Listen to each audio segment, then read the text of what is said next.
everyone and welcome back to my channel. So today I'm back with the first mystery video that I'm actually filming in my uni room. So if you only watch my mystery videos, this will be the first video you see of me in this background, because if you didn't know, I live in University House like full time now, so all of the videos you've seen prior to this have been at my home where I like bulk filmed a load, so that the first few weeks of being here at uni I had videos prepared. So this is the first video I'm filming in this setting, also with my brown hair. So today's case we're going to be talking about is the case of Lord Lucan.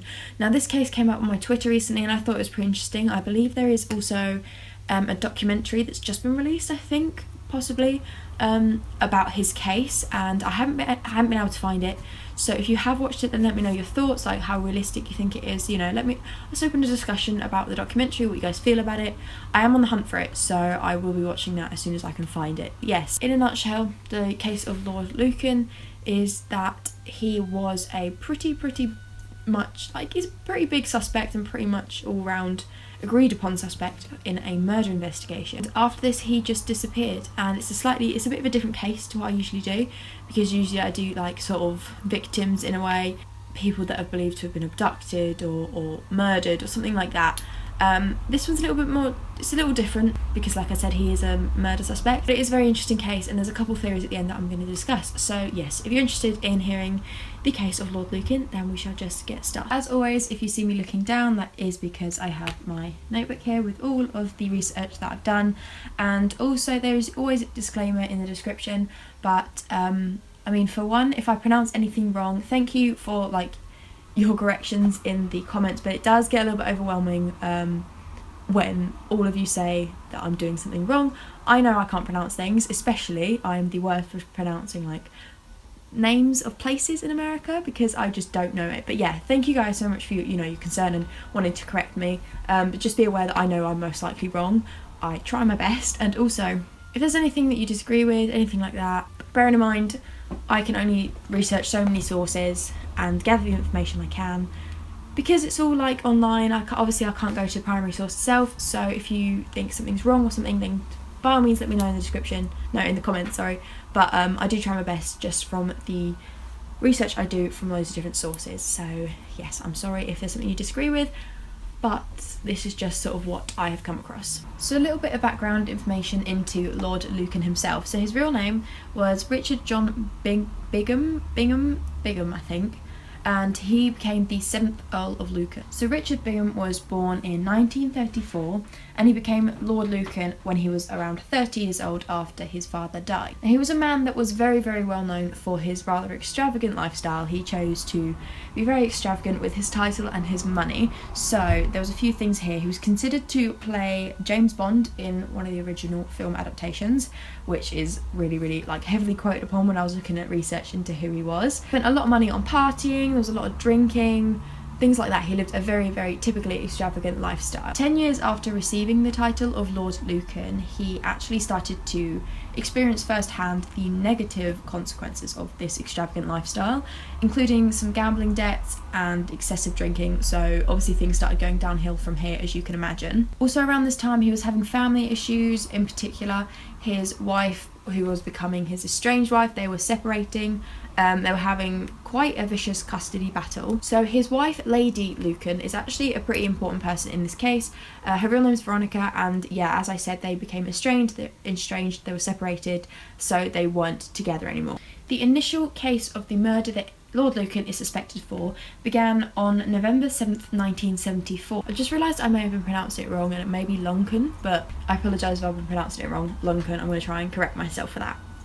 I can't read my own handwriting. So yes, a reported intruder broke into the house that belonged to the Lucans on November 7th, 1974, and their house was on Lower Belgrave Street in Greater London. Sandra Rivett was the nanny that was like the in-house nanny. She lived with them. She was home at the time of this break-in, and when she was found, obviously this is just from the report, she was found to be beaten to death with metal pipe wrapped in surgical tape.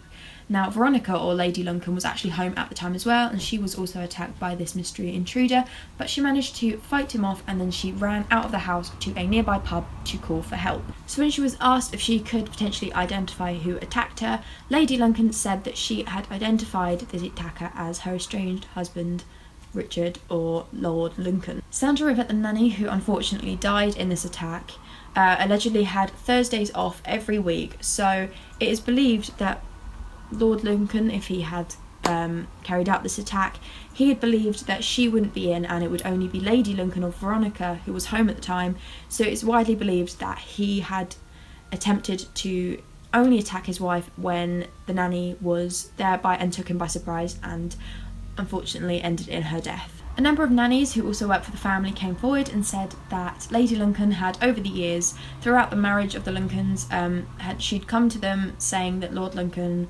was very aggressive, he had assaulted her multiple times, and he was quite abusive. So when the police investigation began to find Lord Lincoln, obviously it was quite a quick investigation. They needed to find where he was because he just disappeared. The last reported sighting of him was early that morning of the Thursday, 7th, coming out of a friend's house. They then later found his car near New Haven, which is not far from this friend's house, and inside the car were multiple bloodstains and a metal pipe wrapped in surgical tape, virtually identical to the one found at the scene where Sandra Rivett, the nanny, was beaten to death. It's also reported that he had posted letters early that day after visiting his friend, and they later retrieved these letters, and one was found to actually be splattered with blood. Obviously after this, an arrest warrant was issued to find Lord Lincoln and arrest him. So obviously the police searched everywhere they could. They even interviewed some quite authoritative, quite high up and powerful, important friends of his, even just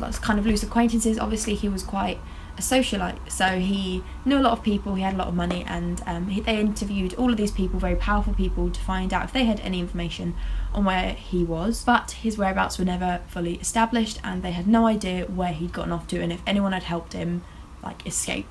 Then in 1975 he was officially named as the murderer of Sandra Rivett, and like I said at the beginning, they actually made a recent documentary. I have the name of it here. It's Lord Lincoln, My Husband, The Truth, and I believe it's online somewhere. I'm looking for it, like I said, so if you've watched that, then let me know what you think of it, whether you think it depicts it really well or any theories that you think have come from that. But I'm now going to go into the theories that I myself found to be the most sort of well supported and well backed up. So yes, moving on to the theories, as that is pretty much all information on Lord Lincoln's disappearance. Okay, so the first theory that is pretty commonly mentioned is that he didn't commit the murder, and his powerful and his well-known friends and acquaintances have helped him escape and basically go into hiding, which is not the most sort of unfathomable because, you know, he was so well known, he had a lot of power, he had a lot of money, so it's not unheard of that he used this power and money